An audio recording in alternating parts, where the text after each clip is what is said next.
বহুকাল আগে ময়নামতি গ্রামে টিক্কা নামের একজন লোক বাস করত। আকৃতিতে সে ছিল অনেক লম্বা। লম্বা হওয়ার কারণে লোকেরা তাকে খুব মান্য করত। একদিন, কি গো, বাইরে অমন হচ্ছে, যুদ্ধ লাগলো নাকি? আমি তো নাকে আগুনের পোড়া গন্ধ পাচ্ছি। চলো তো বাইরে গিয়ে দেখি ব্যাপারখানা কি। হায় হায় হায়, এ কি সর্বনাশ হলো গো আমার! আগুন যে পুরো ছড়িয়ে গেছে। তানিয়া, এখন আমরা কি করব?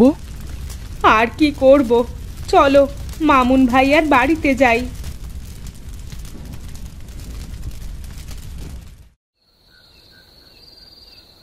কি বলিস, এত বড় দুর্ঘটনা ঘটে গেল?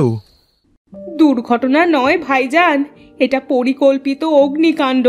6 মাস ধরে সুভানের ছোট ছেলে সাকিবের সাথে আপনার ভাইয়ের জমি নিয়ে বিরোধ চলছে। সর্বশেষ ঝগড়ার সময় ওরা সপরিবারে আপনার ভাইকে মারতে এসেছিল।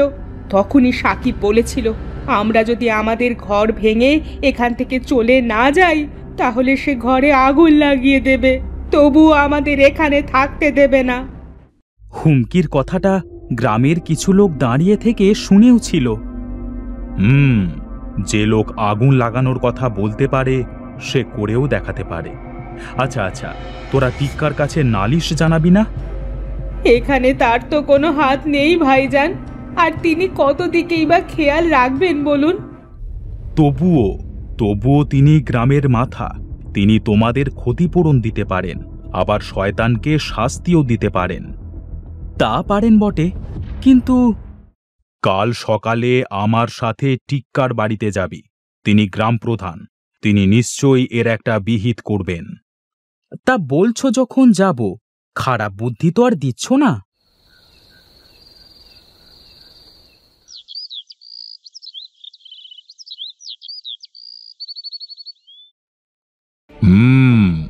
তোমাদের প্রতি অন্যায় নিশ্চয়ই হয়েছে, তোমরা এর সুবিচার পাবেই পাবে। চাচা, সব দোষ আমার কপালের। নয়তো সুভানের ছোট ছেলে যা ডাকাতে স্বভাবের, তার সাথে লাগতে কেন যাব আমি? সে বললে তো হয় না, ক্ষতিপূরণ হিসেবে কিছু অর্থ তুমি রাখো।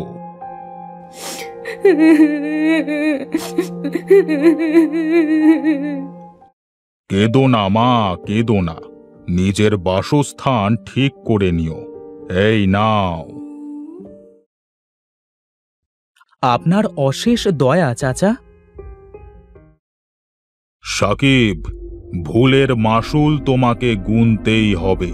তুমি এত বড় কাঠের মিলে কাজ করো, তোমার বেতনের 3 ভাগের 1 ভাগ দণ্ড হিসেবে কেটে নিয়ে সেই অর্থ আমি এই আরিফের পরিবারকে দেব।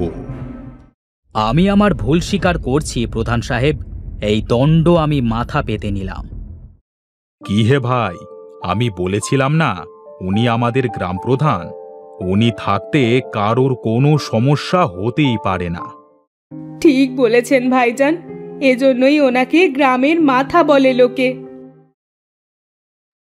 রিমা, ও রিমা, কই গেলে? ধানের বস্তাগুলো গাড়িতে তুলে দাও। আসছি গো, আসছি।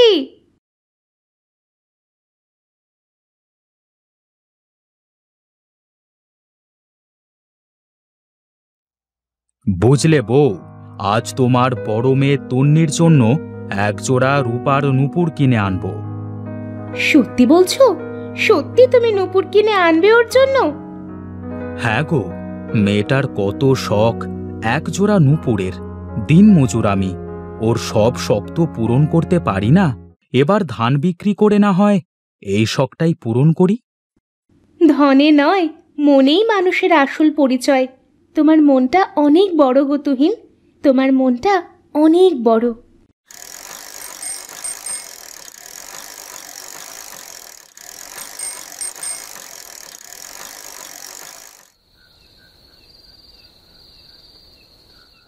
ধান বিক্রি করতে যাওয়ার সময় তো নূপুর বানানোর বায়না দিয়ে গিয়েছিলাম। যাই, গিয়ে দেখি কাজ কতদূর এগোলো।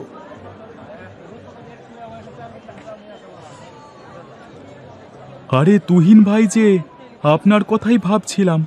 আপনার নূপুর জোড়া পুরো তৈরি, আপনার আর দেরি হবে না।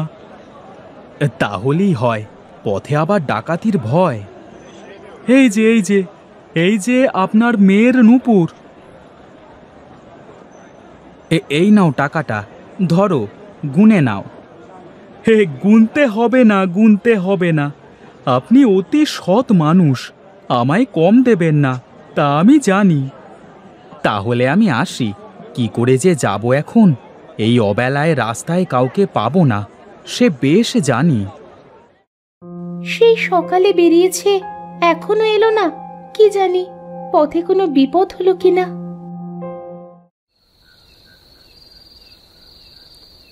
যা ভেবেছিলাম তাই, একজনকেও পেলাম না।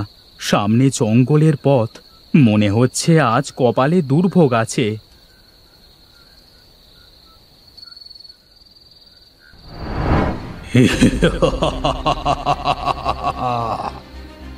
কে কে কে কে তোমরা? তোমরা কারা?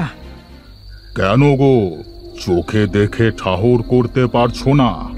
আমরা ডাকাত, আর আমি হলাম ডাকাত সর্দার শম্ভু। ডাকাত সর্দার শম্ভু? কি, নাম শুনে কলিজা কেঁপে উঠল তো? সঙ্গে যা আছে দিয়ে দাও। কিন্তু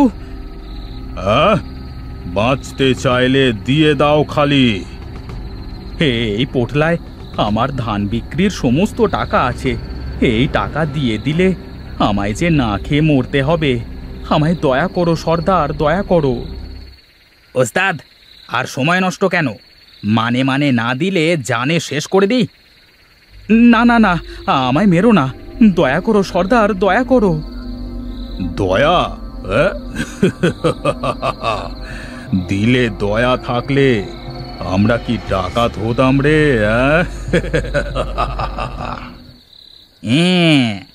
মানে তো আর দিলি না, এবার নিজের জীবন দে।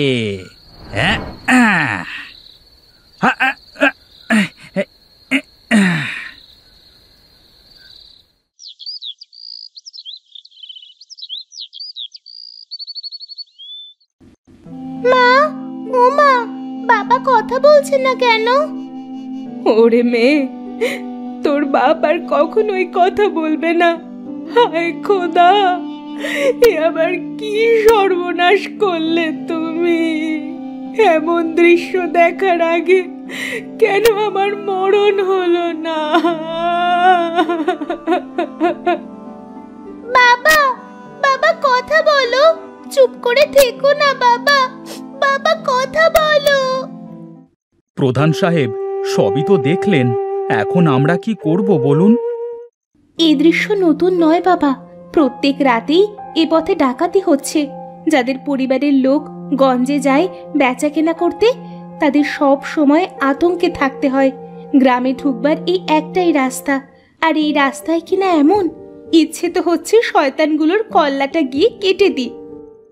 এখন আমরা কি করব চাচা, আপনি বলে দিন। ব্যাপারটা খুব জটিল, আমায় কয়েকটা দিন সময় দাও তোমরা। ঠিক আছে চাচা।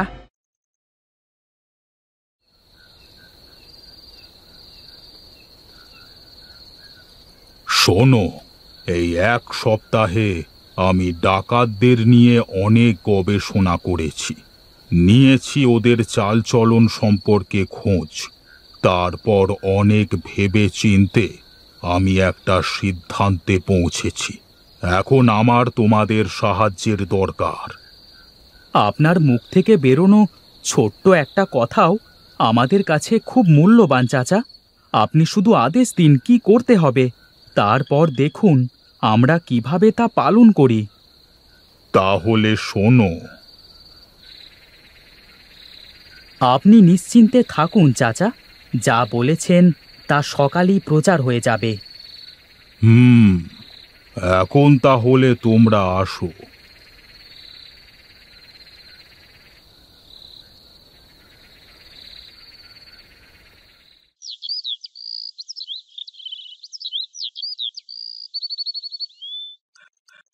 শোনো শোনো শোনো, আগামী শুক্রবার সন্ধ্যার পর আমাদের গ্রাম প্রধান টিক্কা সাহেবের মেয়ে তুলির বিয়ের সময় ধার্য করা হয়েছে।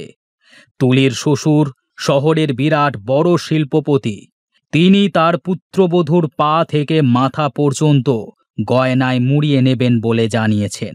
এই খুশিতে টিক্কা সাহেব শুক্রবার রাতের জন্য খানা পিনার বিশাল আয়োজন করতে চলেছেন। 1000 মানুষকে পেট পুড়ে খাওয়াবেন তিনি। শোনো শোনো শোনো, একটি বিশেষ ঘোষণা। নিরুড়ে, এ কি শুনছি রে ভাই?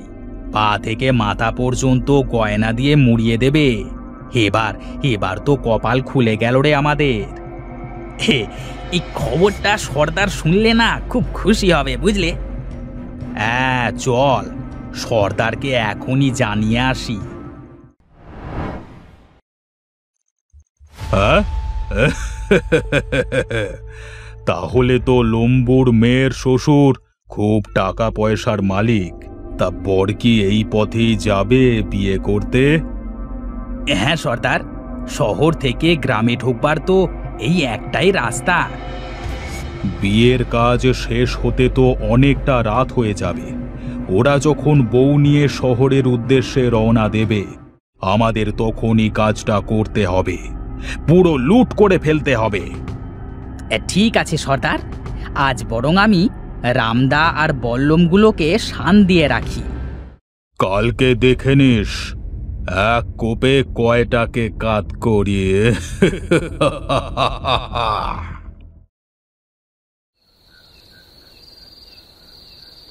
এই সর্দার, অস্ত্রগুলোতে ধার দেওয়া হয়ে গেছে। এই দেখো কেমন চমকাচ্ছে, দেখো। বাহ বাহ বাহ, বেশ বেশ। এবার অস্ত্রগুলোকে গোপন জায়গায় রেখে আয়। আগামীকাল রাতের আগে বের করা যাবে না। তাই যাচ্ছি সর্দার।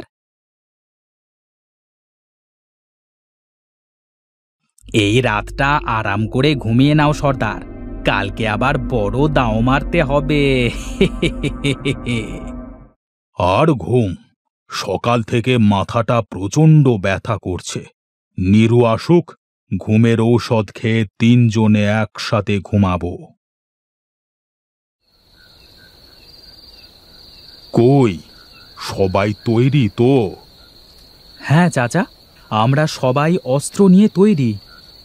মা রিমা, তুমি তোমার স্বামীর খুনির শাস্তি হোক তা চাও না? শাস্তি?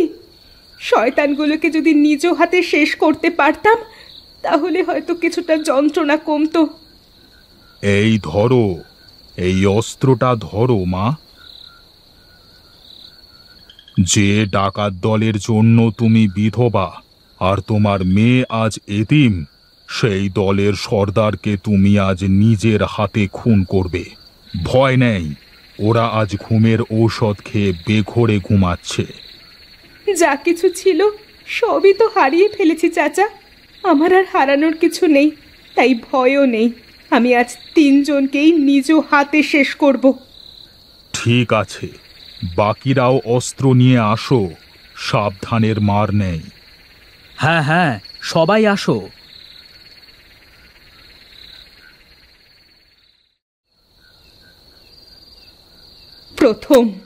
প্রথম সর্দারকে মারি।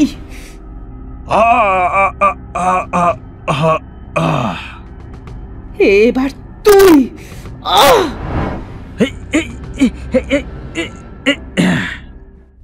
এবার হিরো। এই দেখ যন্ত্রণা কাকে বলে। উড়ি!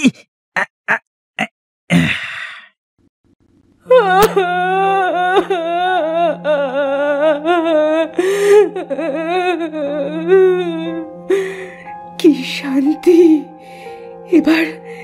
এবার আমি মরে গেলেও আর কোনো কষ্ট নেই। সে কি, কাঁদছো কেন মা? কান্না থামাও, কান্না থামাও। শোনো, যার জন্ম আছে তার মৃত্যুও আছে। একের মৃত্যুতে অন্যের জীবন থেমে থাকতে পারে না। তোমার একটা মেয়ে আছে, তার কথা তোমাকেই ভাবতে হবে। তুলি ঠিকই বলেছে, তোমাকে তোমার মেয়ের জন্য বাঁচতে হবে। আর মা, আজ থেকে তোমার মেয়ের দায়িত্ব আমার। আমার মেয়ে যেভাবে আদরে বড় হচ্ছে, ঠিক সেইভাবেই তোমার মেয়েও যত্নে বড় হবে। তুমি আর ওই বাড়িতে একলা থাকবে না। আজ থেকে আমার বাড়িতে মেয়েকে নিয়ে শান্তিতে থাকবে। তোমার সাথে পুরো গ্রাম আছে। চাচা, আপনি জানলেন কিভাবে ওরা আজ রাতে ঘুমের ঔষধ খেয়েছে? শহরে আমার এক বড়লোক বন্ধু আছে। ওই বন্ধুর থেকে একটা সিসি ক্যামেরা এনেছিলাম। রাত্রিতে ওরা ঘুমিয়ে পড়লে গোপনে ক্যামেরাটা ওদের আস্তানায় লাগিয়ে রাখি, আর ওই ক্যামেরার মাধ্যমেই সব জানতে পারি। বলতে দ্বিধা নেই, আপনি সত্যি গ্রামের মাথা চাচা। যেমন আপনার উচ্চতা, তেমনি আপনার প্রখর বুদ্ধি। আপনি দীর্ঘজীবী হন। আপনার মতো লোকের খুব দরকার।